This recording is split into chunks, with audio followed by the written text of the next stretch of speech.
Hola a todas y a todos. Primero que nada, quiero agradecer a Seto Borges por organizar este foro que ha resultado muy interesante hasta ahora. Bueno, vamos a ir con mi video. Hice una pequeña presentación. El título inicial de mi presentación era Trabajo, Información, Post-Capitalismo, pero le agregué este subtítulo, este nuevo título que se llama 7 tesis sobre el vínculo entre algoritmos, información y trabajo en el contexto de una sociedad postcapitalista. Es un título algo pretencioso, algo ambicioso, pero me pareció que esta era una instancia, era una buena instancia para poner a prueba estas tesis que están desarrolladas con el ánimo de polemizar y de provocar y ver qué pasa. Y esto en respuesta o a consecuencia de la lectura reciente del último libro de Mackenzie Ward, que lleva el título Capital is Dead, Capital está muerto, y continuando, tomándome en serio esa propuesta polémica de Ward, es que desarrollé estas 7 tesis.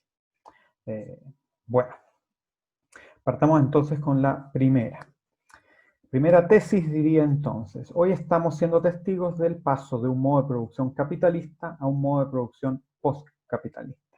Esta tesis, obviamente, la tomo de ese último libro que mencionaba de Mackenzie Ward, que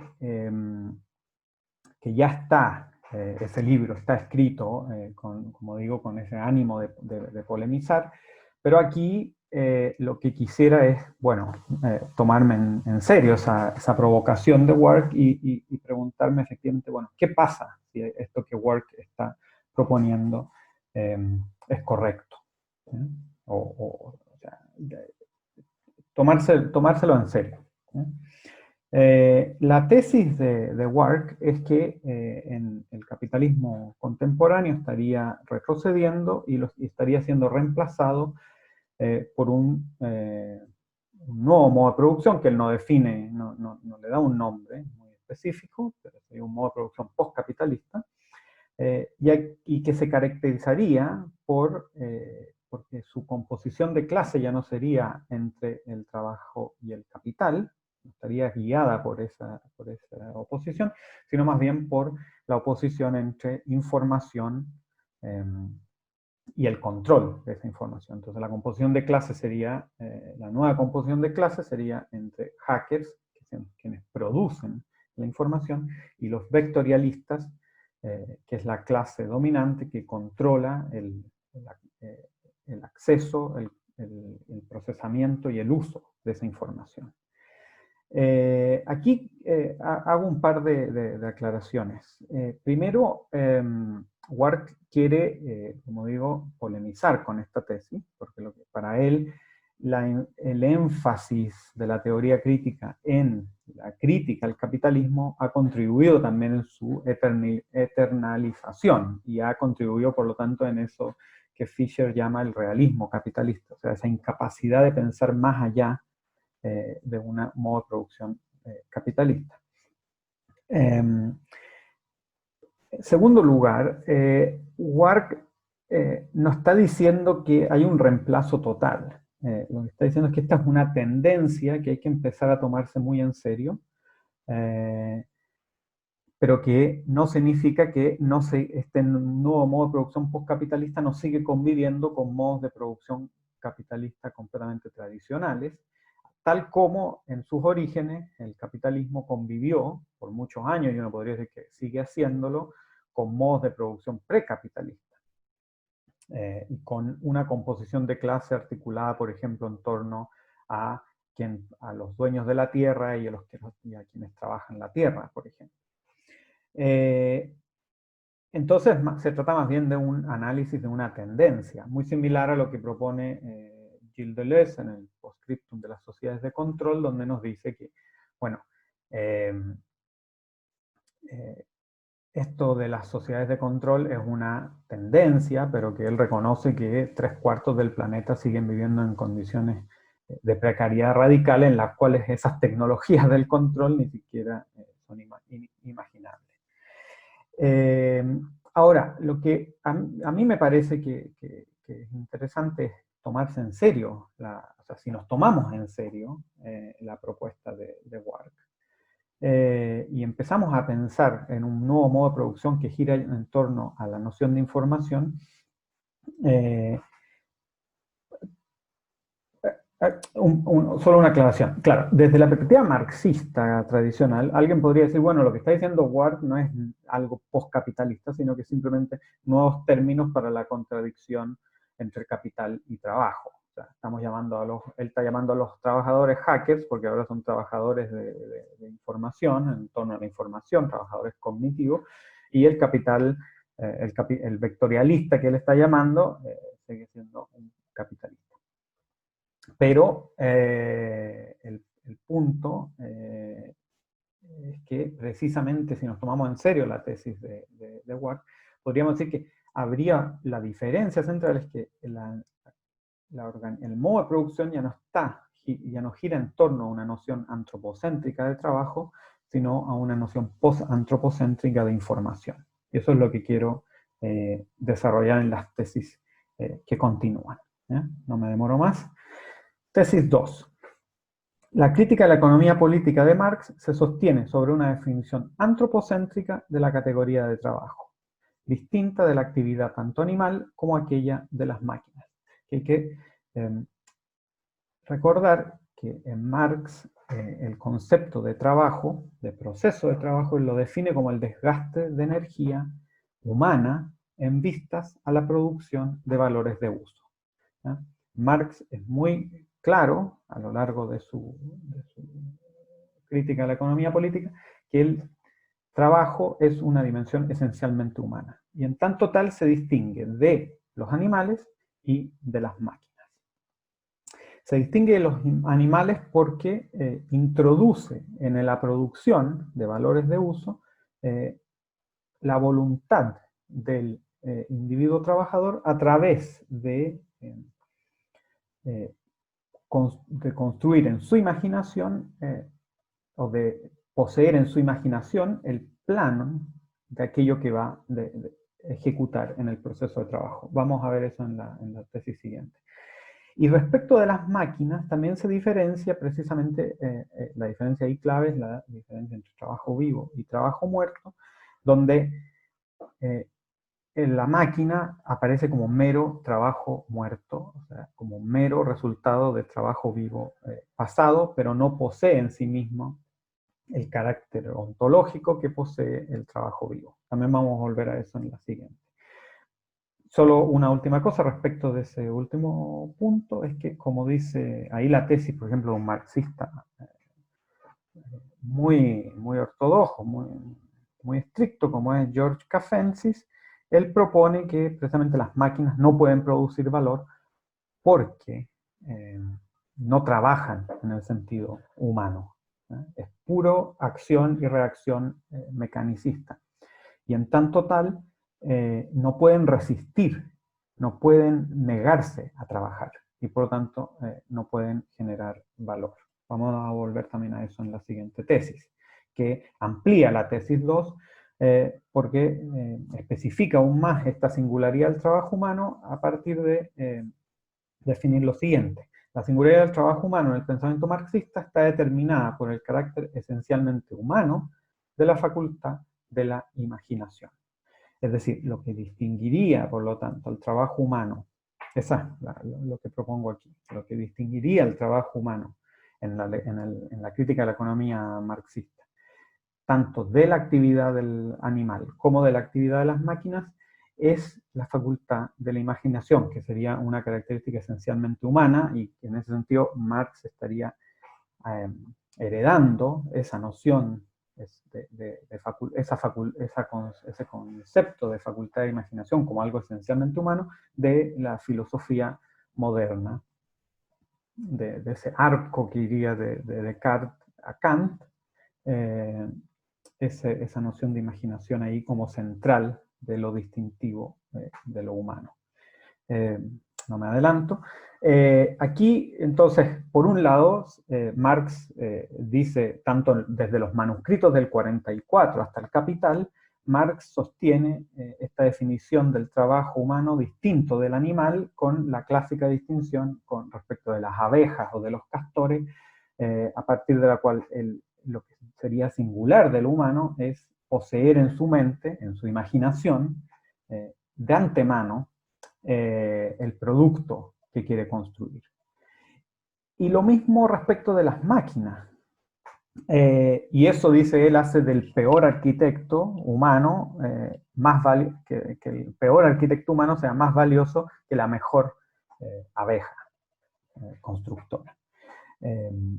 Y respecto de las máquinas, esta indicación que yo hacía acá, Fenzi, es muy interesante, porque precisamente la facultad de la imaginación es aquella que permitiría, en la filosofía moderna, restarse de la causalidad natural, mecanicista, que guiaría, o sea, la causa y efecto que guían a la naturaleza y los procesos físicos, naturales.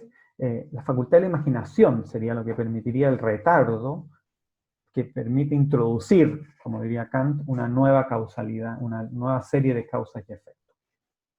En ese sentido, lo que permitiría que el humano se resista, por ejemplo, al trabajo mecánico, se niegue al trabajo, que es la característica esencial que le otorgaba Cafensis, como al trabajo humano, es precisamente restarse de una mera causalidad mecánica. Ahora, como decía, Marx hereda este concepto de la filosofía moderna, este concepto de imaginación, y que podríamos definirlo con tres características básicas, que van a ser importantes hacia el final. Primero, que la imaginación es representacional, es decir, hace presente algo que está ausente. Por ejemplo, algo que yo vi hace 5 minutos, lo puedo traer ahora presente a mi conciencia, y eso permite además la combinación de elementos. Segundo punto, es anticipativa, es decir, permite, como diría Hobbes, predecir tendencias a partir de experiencias pasadas. Y la tercera, que si se fijan ya se empieza a parecer mucho a cómo define la retroalimentación en la cibernética, pero no nos adelantemos. Y la tercera característica de la imaginación en la tradición moderna es que es finita. Es decir, solo es imaginable aquello que es concebible en términos espacio-temporales, en términos humanos espacio-temporales, ¿no? En eso son muy enfáticos todos los autores de esta tradición moderna, donde se construye este concepto de imaginación. Bueno, tesis 4. Incluso en su definición antropocéntrica, el trabajo posee un carácter informacional. Este carácter informacional es propio de toda forma de trabajo, en su sentido antropocéntrico, pero solo ha sido conceptualizado bajo la perspectiva teórica del capitalismo cognitivo.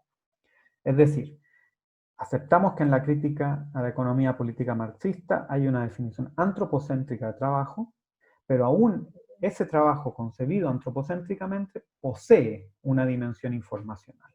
Ahora, esa dimensión informacional solo ha sido conceptualizada, como digo, por los autores cercanos al post-operaísmo italiano, quienes han propuesto esta tesis del capitalismo cognitivo. Y es en esa línea que estos autores retornan a ese concepto tan estudiado de Marx, del general intellect, del intelecto general, precisamente porque para encontrar allí como una manera de conceptualizar precisamente este carácter informacional del trabajo. Ahora bien, dentro de estos autores, de esta tradición post-operaísta, quien quizás ha dado en la definición más precisa de este carácter informacional del trabajo es Mauricio Lazzarato, a inicios de los 90, en su texto inicial del famoso texto iniciático de la teoría del trabajo inmaterial. Bueno, ahí él define el trabajo inmaterial precisamente como aquel responsable por la producción del carácter informacional de una mercancía. Ahora bien, lo que a mí me interesa es precisamente proponer esto de que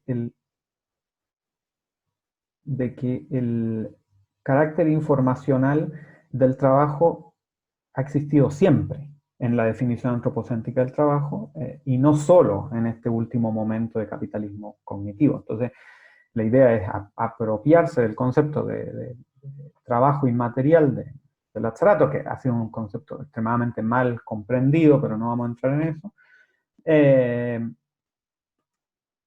Y eso permite hacer una historia retrospectiva de la relación entre trabajo e información, aún en su perspectiva antropocéntrica. Y desde esa perspectiva uno podría hacer la historización de tres momentos, que siguiendo la tesis de estos autores, de que habría un momento del trabajo artesanal, que sería el momento de la subsunción formal, pues el trabajo del industrial y luego el trabajo post-industrial. Y en cada uno de estos momentos habría una relación diferente entre el trabajo y la información. Muy brevemente, tampoco voy a detenerme mucho en esto, en el trabajo artesanal, la información necesaria para el proceso productivo está contenida por completo en el artesano. Y lo que se transmite de un artesano a otro, de un maestro a un discípulo, en un taller, es precisamente ese carácter informacional. Ahora, ¿qué es necesario para la producción de una mercancía? El capital no tiene control de esa información en ese momento de subsunción formal, por eso que es meramente subsunción formal, porque puede reducir al artesano a un régimen de salario, pero no tiene control sobre la información del proceso productivo. Pero además, en cada momento del proceso productivo, o sea, al producir cada nueva mercancía, el artesano amplifica esa información, aunque sea de manera muy mínima y muy gradual. Por lo tanto, el proceso de producción también es un proceso de amplificación de información. O sea, cada vez que el artesano hace una nueva mercancía, la hace mejor, podríamos decir. Incorpora una nueva información necesaria para hacer ese proceso. Y de nuevo, el capital no tiene control directo sobre esa información. En el capitalismo industrial, con el Taylorismo y el Fordismo, precisamente lo que pasa es que el capital comienza a subtraer, ese es todo el proceso, exactamente el proceso del scientific management propuesto por Taylor, es precisamente extraer esa información del artesano y objetivarla en los medios de producción, en el capital fijo, en la máquina. Ahora, ¿cuál es el problema? El problema es que la máquina, y ese era el problema precisamente del Fordismo y el límite del Fordismo, es que la máquina es muy eficiente para producir nuevas mercancías, pero es muy poco eficiente para amplificar la información. Porque cada nueva amplificación significa un nuevo estudio del proceso productivo y una modificación y actualización de las máquinas. Por lo tanto, el Fordismo captura la información del proceso productivo, pero es muy rígido, es muy poco flexible para amplificar esa información. Y precisamente el post-Fordismo, el toyotismo, el capitalismo post-industrial, incluso el capitalismo cognitivo, podría decir, son todas respuestas a esa falta de flexibilidad del proceso taylorista. Y precisamente lo que hace el post-Fordismo, el post-industrialismo, es introducir flexibilidad al proceso productivo al volver a darle centralidad a los procesos informacionales del trabajador humano. O sea, el trabajador humano funciona como esa pieza de articulación entre el proceso productivo y el capital fijo. Pero también esta transformación se debe al surgimiento de herramientas informáticas que precisamente permiten flexibilizar y darle flexibilidad a ese proceso productivo que no lo tenía en el Fordismo. Ahora bien, esta tesis del capitalismo cognitivo y el carácter y esta identificación del carácter informacional del trabajo sigue pensando en términos antropocéntricos, es decir, sigue pensando en términos del trabajo como un proceso esencialmente humano y por lo tanto sigue pensando en términos del conflicto entre trabajo humano y capital. o trabajo humano y máquina, entendida la máquina como capital fijo. Tesis 5. La cibernética ofrece una teoría de la información que permite pensar más allá del carácter antropocéntrico del trabajo humano. Para ello, la categoría de retroalimentación es central. Entonces, el punto aquí, precisamente en lo que quiero avanzar, en la tesis 5, 6 y 7, es precisamente pensar cómo la cibernética nos ha entregado herramientas para pensar precisamente este rol que la información en una dimensión post-antropocéntrica están comenzando a tener por sobre una definición de trabajo en un sentido antropocéntrico. Allí la categoría entonces de retroalimentación es central. La cibernética se propone como una ciencia universal de la relación entre un organismo y su medio, y una relación de regulación, de autorregulación respecto de ese medio. Y allí lo central es la información como retroalimentación, como comunicación entre el interior y el exterior de un organismo que permite que ese organismo persista en su ser. Y eso puede ser desde un proceso biológico básico hacia un proceso humano, psíquico, colectivo complejo, o para la relación de una máquina respecto de su exterior. Y allí me parece central una distinción que hace Wiener entre las máquinas, las antiguas máquinas ciegas y las nuevas máquinas informacionales. Y él dice, bueno, las antiguas máquinas, dice él, esto me parece muy, muy importante para lo que estamos tratando de proponer aquí, las antiguas máquinas eran ciegas. Es decir, una vez que se echaban a andar, no iban a detenerse hasta que agotaran totalmente su fuente energética o fuesen interrumpidas por un elemento externo, por ejemplo, un trabajador humano que activa o desactiva una máquina.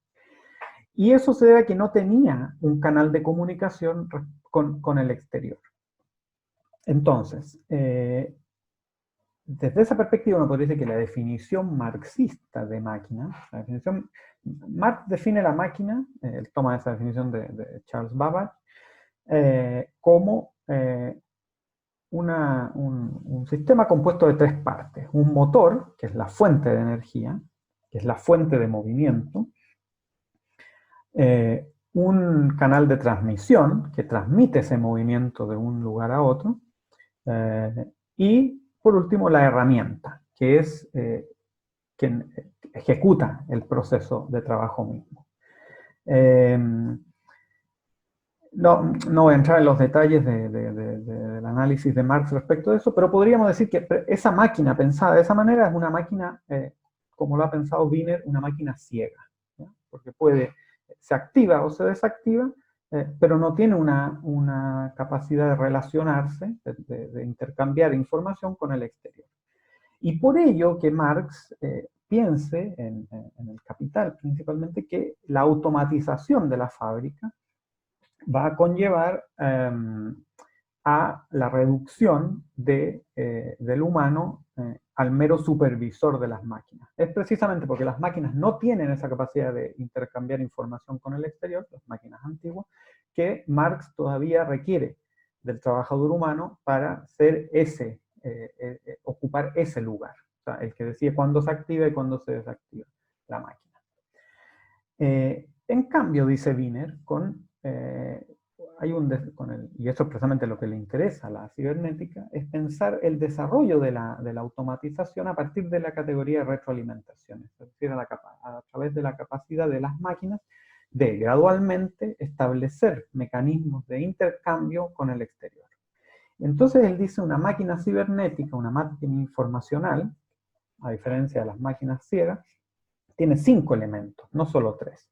Tiene el motor, tiene el canal de transmisión, tiene la herramienta, que él llamaría el efector, el que ejecuta una tarea, pero además tiene un sistema de percepción con el exterior, puede ser un sensor de luz, un sensor de movimiento, un sistema de visión maquímica, un termómetro, o sea, cualquier sistema que permita el intercambio de información entre el interior y el exterior, y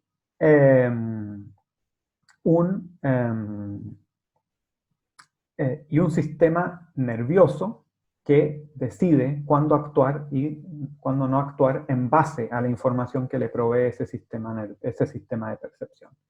Entonces, aquí Wiener está hablando de ejemplos, no estamos hablando todavía de grandes computadores o de plantas de producción completamente automatizadas. O sea, él da ejemplos desde una puerta que se abre automáticamente cuando alguien se para frente a ella, o incluso podríamos decir un hervidor eléctrico, es, eh, tiene un sistema de retroalimentación que le dice cuando ya el agua hirvió y debe, por lo tanto, dejar o sea, cortar la fuente energética. Y aquí, entonces, no me demoro más en esto, quiero mencionar dos autores que han utilizado la teoría de la cibernética y el concepto de retroalimentación para hacer una lectura marxista de la automatización contemporánea. El primero es Ramin Ramtin, que el 91 tiene un libro muy, muy interesante, donde él distingue entre mecanización y automatización. Entonces, para Ramtin, que es un autor estrictamente marxista, él dice, bueno, lo que Marx llamó máquina, con esas tres características, podríamos decir que es una mecanización. Pero lo que permite la informática y la cibernética es la automatización, que es precisamente introducir la categoría de retroalimentación en las máquinas, en el proceso productivo. Ahora, ¿qué es lo que dice Ramtin? Como digo, proveniente de una lectura completamente marxista tradicional, él dice, bueno,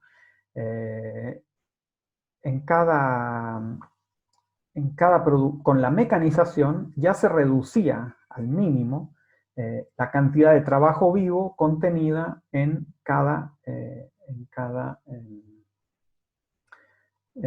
mercancía. Y como el trabajo vivo es la única fuente del valor, estaba eso acelerando lo que Marx llamó la tendencia a la baja de la tasa de ganancia. Y que por lo tanto, mientras más mecanización, menor la tasa de ganancia, menor la tasa, por lo tanto, de valor, de trabajo vivo coagulado en cada mercancía. Y eso iba a traer inevitablemente una crisis. Ahora, esa tesis marxista en cada momento se resistía a esa crisis, la evitaba, pero Ramtin dice, bueno, con la cibernética y la introducción de la retroalimentación en el proceso productivo, ya esa crisis es inevitable porque el trabajo humano es ya completamente redundante y por tanto se van a producir mercancías que no van a tener ni siquiera una gota de trabajo vivo en ellas. Y con eso, dice Ramtin, o sea, con la invención de la retroalimentación, el capitalismo ha sellado, dice él, su certificado de muerte. El otro autor que me interesa es Carlo Bercellone, que más cercano al operaísmo italiano, y él en los años 60 hizo un estudio de la fábrica Olivetti y de cómo estaba transformándose el trabajo, y él inventó esta categoría de la información valorizante. O sea, cómo la información se tornaba un nuevo elemento central en la valorización del capital.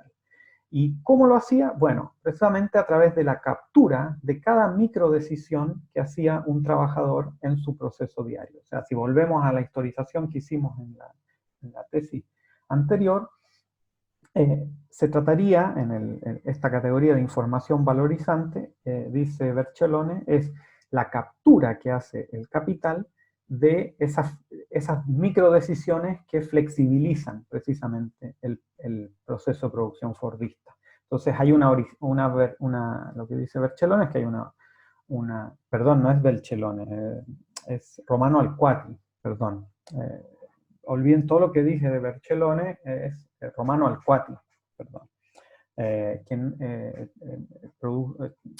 estudió la fábrica de la Olivetti en los años 60.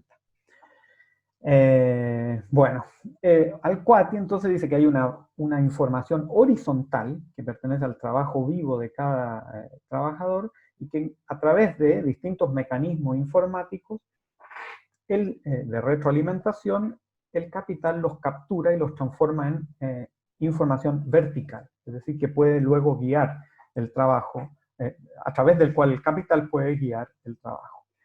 Bueno, esos dos ejemplos, Ramtin y Al-Kuati, Roman Al-Kuati, han utilizado la categoría de retroalimentación de la cibernética para hacer una crítica marxista al capital.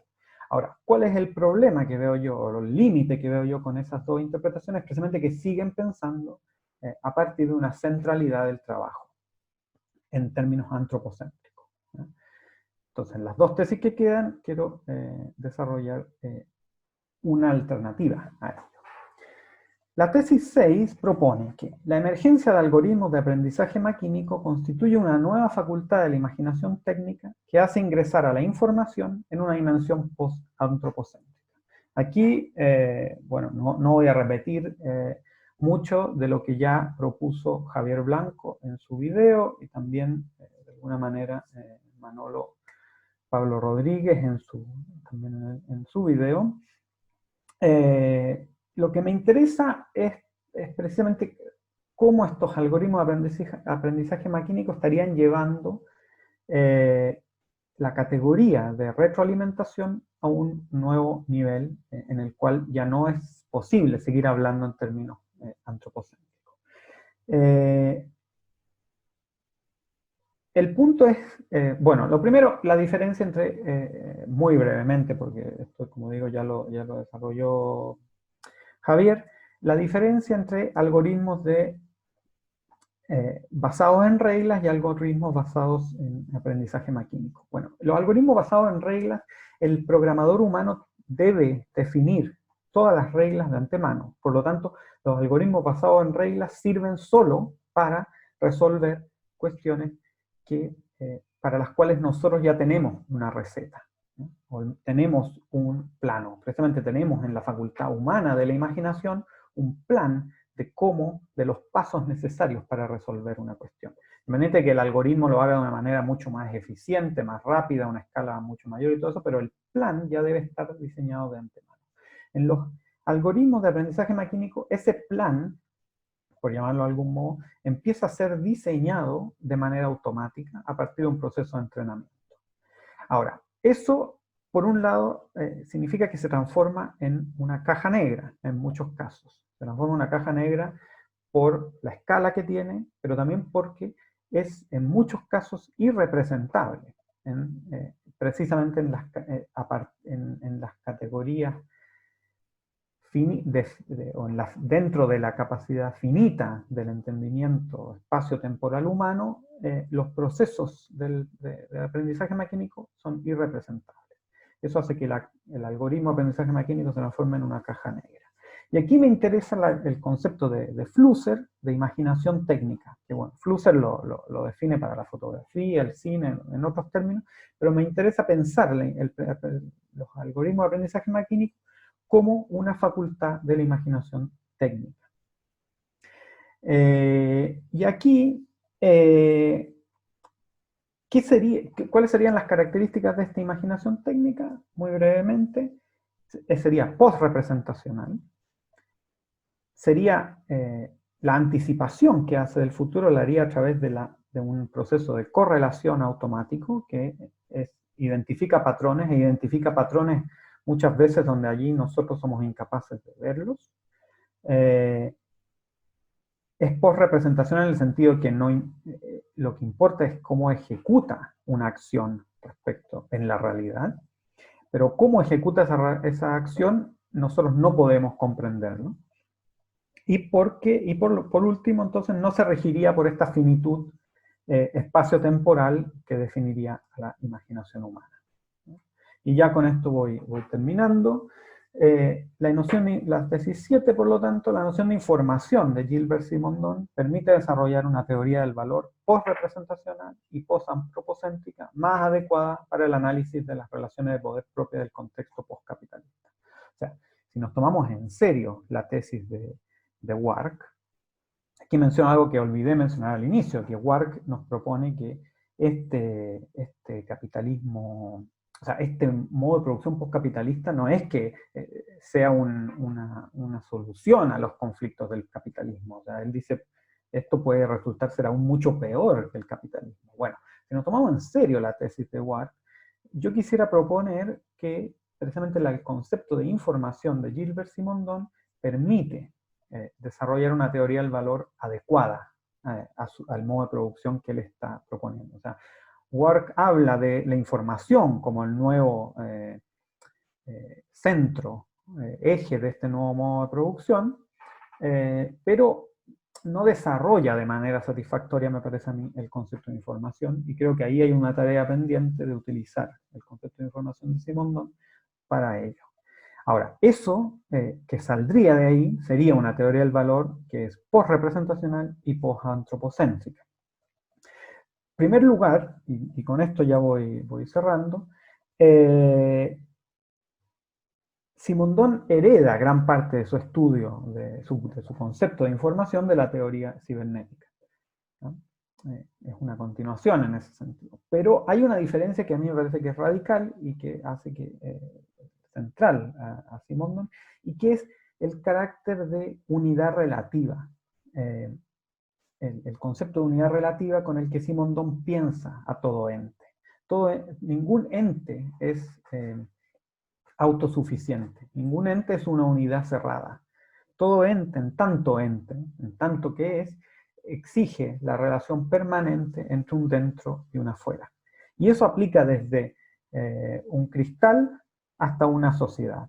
Ese carácter transversal del concepto de información y el concepto de individuación en Simondon es central para pensar precisamente en términos post-antropocéntricos. Y allí entonces aparece con mucha importancia este otro concepto que mencionó Pablo, de conjunto técnico. Es decir, habría que pensar que este nuevo régimen, este nuevo modo de producción insinuado por Wark, hay que pensarlo a través de la categoría de conjunto técnico, donde precisamente la información es aquello que regula los flujos y los intercambios entre entes naturales, entes humanos, entes sociales y entes maquínicos, sin una distinción o sin un corte ontológico como lo sigue teniendo en la teoría del valor-trabajo en Marx. Bueno, con eso voy cerrando. Les agradezco todos sus comentarios, sus críticas. Como digo, esto está hecho con un espíritu de polemizar, así que mientras más críticas esto gatille, mejor. Bueno, muchas gracias y hasta luego.